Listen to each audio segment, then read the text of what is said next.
The 19th Asian Games will kick off on Saturday. Syrian President Bashar al-Assad is one of the foreign leaders who will attend the opening ceremony in China's Hangzhou.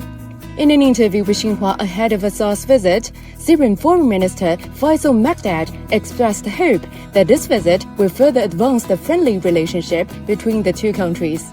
هامة جدا. الوضع الدولي تغير كثيرا. دور الصين أصبح دورا بارزا على مختلف المستويات.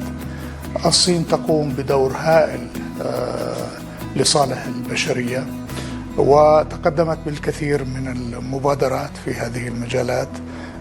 لم يكن أولها الحزام والطريق، وإنما كانت هنالك مبادرات تتعلق بالأمن الدولي وبالحضارة الإنسانية وبالنمو الاقتصادي. الصين تقوم بدور هام، والعلاقات بين بلدينا خلال السنوات الأخيرة تطورت كثيرا.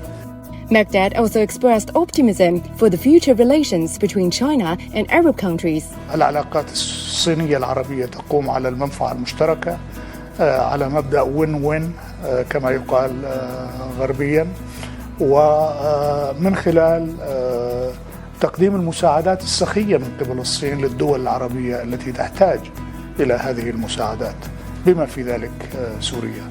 نحن ندعم أطر التعاون العربي الصيني، ونحن متفائلون جدا بمستقبل العلاقات بين الدول العربية والصين، وبشكل خاص مستقبل العلاقات السورية الصينية.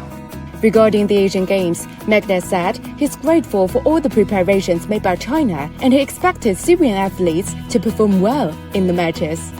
سوريا شاركت في كل النشاطات الرياضية التي تعقد في الصين من جهة، وفي الألعاب الآسيوية بشكل عام، على اعتبارنا غرب آسيا وأنتم شرق آسيا.